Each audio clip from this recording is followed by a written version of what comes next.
నమస్తే అన్న. నమస్తే అండి. మీ పేరు? నా పేరు సిరా బేస్రాజు. ఏం పని చేస్తారు? ఎలక్ట్రీషియన్ అండి. ఎలా ఉంది అసలు ఆదాయం ఎలా ఉంది? ఆదాయం ఎంతకంతా అంటే మామూలుగా ఇదే గవర్నమెంట్ పెన్షన్ మీద జీవాధారం గడుపుతున్నాను. ఏ విధమైన పెన్షన్ మీరు పొందుతున్నారు? హ్యాండిక్యాప్ట్ అండి. అంటే ప్రభుత్వం ఎక్కిన వెంటనే 6,000 పెన్షన్ పెట్టారు కదా, ఎలా అనిపించింది అసలు 6,000 రూపాయలు పెన్షన్ అందుకుంటున్నారండి? 6,000 పెన్షన్ తీసుకున్నాక కొంచెం గుండె ధైర్యంగా ఉందండి. చాలా ధీమాగా ఉంది. పర్వాలేదు, జీవించగలను అన్న ఒక నమ్మకం. గతంలోని జగన్ పాలన వచ్చిందా లేదా ఇప్పుడు ప్రస్తుతం ఉన్న చంద్రబాబు నాయుడు గారి పాలన?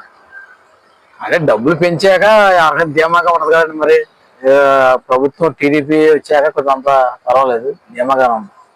పిల్లలు ఉన్నారా మీకు? ఉన్నారండి. ఎంతమంది పిల్లలు? నలుగురు అండి. నలుగురికి తల్లికి వందనం పడ్డాయా?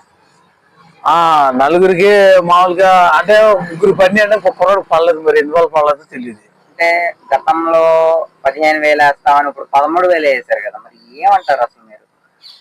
13,000 అంటే మరి అంటే బాత్రూమ్ ఖర్చులు ఉంటాయి కదండి. ఇంకా రిటర్న్ అవి తీసుకున్నాక ఇంట్లో అందరికి వేస్తున్నారు కాబట్టి ఆ మాత్రం రిటర్న్ 2,000 తీసుకోవడం పెద్ద ఇదేం కాదు. ఇంట్లో అందరికి ఇస్తాం అనేది గ్రేట్. ఆగస్టు 15 నుంచి మహిళలకు ఉచిత బస్సు అంటున్నారు. ఏంటి మరి ఆ పథకం పెడితే బాగుంటుందా లేదా దాని బదులు వేరే ఏదైనా పథకం పెడితే బాగుంటుంది? ఆగస్టు 15 నుంచి మామూలుగా మహిళలకు ఉచిత బస్సు పథకం అంటే అది చాలా గొప్ప విషయం అన్నది. మన అలాగ అమల్లోకి వస్తే మనం నిజంగా ముందడుగు వేసినట్టే. ఈ ఉత్తరాన్ని బట్టి చాలా మంచి పని అది. ఇప్పుడు మీకు దీపం పథకం అందుతుందా? మరి దీపం పథకం అంటే ఇప్పుడు ఏదంటే ఇలాగా ఇప్పుడు ఉచిత గ్యాస్ బండ సంవత్సరానికి రెండు పని అండి. మీరు బుక్ చేసుకున్న తర్వాత మీరు డబ్బులు కట్టిన తర్వాత ఎన్ని రోజులకి మీకు డబ్బులు మళ్ళీ మీకు వెనక్కి వేస్తున్నారు? యాక్చువల్ గా 10-15 రోజుల్లో రిటర్న్ వస్తుంది. డబ్బులు అయితే వచ్చేస్తున్నాయి. వచ్చాను. ఇక్కడ ఎమ్మెల్యే గారు ఎవరు? మధ్యపాటి మన ఎలా ఉంది ఆయన పరిపాలన? ఆయన పరిపాలన పర్లేదండి, బాగా ఉంది. ఆయన మామూలుగా కన్నబిడ్డలాగా బాగా పలగొస్తారు. ఆయన ఎక్కడున్నా కానీ అందరి గురించి కూడా ఆయన బాగా పట్టించుకున్నారు. మీ ఊర్లో రోడ్లు డ్రైనేజీలు ఎలా ఉంది అసలు పరిస్థితి ఎలా ఉంది? రోడ్లు డ్రైనేజీలు ఇప్పుడు మెరుగుపోయినాయి అండి, అన్ని కూడా బాగానే ఉన్నాయి. అయితే డ్రైనేజీలు కూడా కొన్ని డ్రైనేజీల విషయంలో అయితే కొంచెం పట్టించుకోవాలి. మరి పర్వాలేదు, రోడ్లు గీడ్లు అన్ని కూడా ఇదివరకు లాగా లేదు, ఇప్పుడు అంతా కూడా మారింది. మీ పిల్లలు ఎక్కడ చదువుతున్నారు? ఒక బాబు ఏమంటే ఈ ద్వారకా తిరుమల చిన్నది ఎలిమెంట్ స్కూల్ అండి. ఇక్కడ ఎలా ఉంది అక్కడ స్టడీ పర్పస్ టైం కి భోజనం, పుస్తకాలు, బ్యాగ్స్ అన్ని కూడా బాగానే ఇచ్చారు. బట్టలు పెన్షన్ 30వ తారీఖుకి ఇచ్చేస్తున్నారా లేదా? అంటే ఇప్పుడు 1వ తారీఖు ఆదివారం వస్తే 30వ తారీఖు మీకు శనివారం పెన్షన్ ఇచ్చేస్తున్నారా? శనివారం సాయంత్రం ఇచ్చేస్తున్నారు. ఆదివారం అయినా ఇస్తున్నారు కానీ శనివారం అయినా ఇచ్చేస్తున్నాం. 30వ తారీఖు ఇచ్చేస్తున్నారు. తెచ్చుకోవాల్సి వస్తుందా పెన్షన్ లేదా మీకు నేరుగా వస్తుంది? వాళ్ళు ఇక్కడికి వచ్చి నా షాప్ కూడా వచ్చి ఆర్డర్ వేసుకుని మాకు కొటేషన్ ఒకటి వినిపిస్తారండి. గౌరవంగా మామూలుగా ప్రియమైన సిరా బేస్రాజు గారికి ధన్యవాదాలు. మీ ఆర్థిక సేవ ఖర్చుల గురించి మేము టీడీపీ మామూలుగా చంద్రబాబు గారు పంపించిన పంపిణీ పథకం గురించి మీరు తీసుకుని మీ ఆర్థిక సహాయం మేము పంపిస్తున్నందుకు, మీరు తీసుకున్నందుకు మరి అని చెప్పిస్తారండి. గతంలో వాలంటీర్స్ ఉండేవారు కదా పరిపాలన. అవును. ఇప్పుడు వాళ్ళు ఉంటే బాగుందా లేదా ఇప్పుడున్న సచివాలయం సిబ్బంది అంటే బాగుంది? వాళ్ళున్న ఇంటికి తెచ్చిచ్చేవాళ్ళు.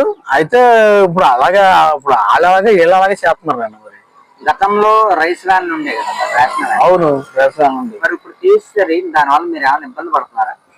మరి ఇబ్బంది కదండి. మరి ఎందుకంటే రైస్ వ్యాన్ లేకపోతే మరి నాలంటోడు వెళ్ళాలంటే బియ్యం తెచ్చుకోవాలి. నేను మీలాంటి వాళ్ళకి ఇంటికి తెచ్చిస్తున్నాం అంటున్నారు కదా రేషన్. నేను వెళ్ళి తెచ్చుకుంటాను. నాకు ఇంటికి తెచ్చేవా అనేది మాకు ఇప్పుడు ఈ పరిపాలన ఇంకా అంతవరకు రాలేదు. మీరు 100కి ఎన్ని మార్కులు వేస్తారు ఈ ప్రభుత్వానికి? 100కి ఎన్ని మార్కులు ఇస్తారు మీరు? 90కి 100కి 100 రూపాయలు కూడా కరెక్ట్ గా 100 మార్కులు వేసేయచ్చు. అంటే ఇక్కడ అభివృద్ధి అంతా గానీ, పిల్లలకి స్టడీ పరంగా గానీ, ఉద్యోగ అవకాశాల పరంగా గానీ ఏంటి అన్ని బాగున్నాయి అసలు ఈ ప్రభుత్వంలో టైంకి అన్ని కూడా బాగానే ఉన్నాయండి. బాగా పరిపాలన కూడా చాలా బాగా చేస్తున్నారు. టైంకి అన్ని పట్టించుకుంటున్నారు.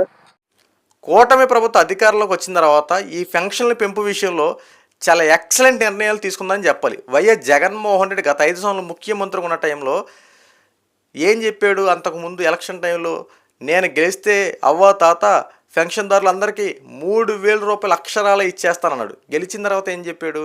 నా తొలి సంతకం అవ్వ తాతల కోసమే, ఈ రోజున మీకు 250 రూపాయలు పెంచుతున్నా, అవ్వ తాత సంతోషమేనా అని చెప్పి పెంచింది ఎంత అయ్యా జగన్మోహన్ రెడ్డి గారు? 250 రూపాయలు. మీకు 3,000 రూపాయలు ఇవ్వడానికి 5 సంవత్సరాలు పట్టింది. ఈ రోజున కూటమి ప్రభుత్వం చూడండి, అన్న మాట ప్రకారంగా 3,000 రూపాయల పెన్షన్ 4,000 రూపాయలు చేస్తారని ఆన్ ద స్పాట్ 4,000 రూపాయలు ఎవరైతే లబ్ధిదారులు ఉన్నారో వాళ్ళ ఖాతాలో డబ్బులు జమ అవుతా ఉన్నాయి. ఈ రోజున చెప్పయ్యా జగన్మోహన్ రెడ్డి ఎవరు పెన్షన్ల పేరుతో మోసం చేశారు? వికలాంగుల విషయానికి వస్తే వైఎస్ జగన్మోహన్ రెడ్డి 3,000 రూపాయలు ఇస్తే చంద్రబాబు నాయుడు ఏకంగా వాళ్ళకి 6,000 రూపాయలు చేశారు. అంటే వికలాంగుడికి ఎంత బెనిఫిట్స్ ఇచ్చారో ఒకసారి చూడండి కూటమి ప్రభుత్వం. ఇదే మంచానికే పరిమితం అయిపోయి లేవలేని స్థితిలో వాళ్ళ పని కూడా వాళ్ళు చేసుకోవడానికి ఇబ్బంది పడేటువంటి ఎవరైతే ఉన్నారో వాళ్ళకి వైఎస్ జగన్మోహన్ రెడ్డి 6,000 రూపాయలు ఇస్తే చంద్రబాబు నాయుడు ఏకంగా 15,000 రూపాయలు చేశారు. ఈరోజు చెప్పండి, మాట ఇస్తే నిలబెట్టుకున్నటువంటి వ్యక్తి ఎవరో, మాట ఇచ్చి మడం తెప్పని చెప్పి మాయ మాటలు చెప్పి మాట తప్పేసిన వ్యక్తి ఎవరో ఒక్కసారి మీరు కామెంట్ రూపంలో తెలియజేయండి. ఈరోజున కూటమి ప్రభుత్వం వ్యవస్థనే తీరు చూడండి. అన్న మాట ప్రకారంగా ఈ ఫంక్షన్లు కూడా ఆన్ ద స్పాట్ పెంచి అలాగే ఇచ్చేస్తూ ఉంది. దీపం పథకం కింద ఇంట్లో మీరు గ్యాస్ బండ్ కనుక దానికి అర్హులైతే కనుక మీకు ఈ యొక్క బుక్ చేసుకున్న తర్వాత మీరు గ్యాస్ బండ్ కొనుక్కొని ఒక 5-6 రోజుల్లో మీకు డబ్బులు రిటర్న్ రావడం.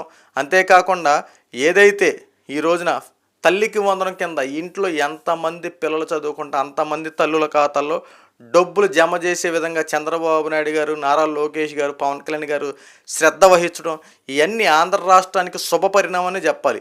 సూపర్ 6 పథకాల్లో చంద్రబాబు నాయుడు గారు ఈ సంవత్సరంలో అన్న మాట ప్రకారంగా టైం టు టైం అన్నీ విడుదల చేశారు. కొంతమంది బురద జల్లే వ్యాఖ్యలు చేయడం, శవరాజుగాలు చేయడం వాళ్ళ నైజం.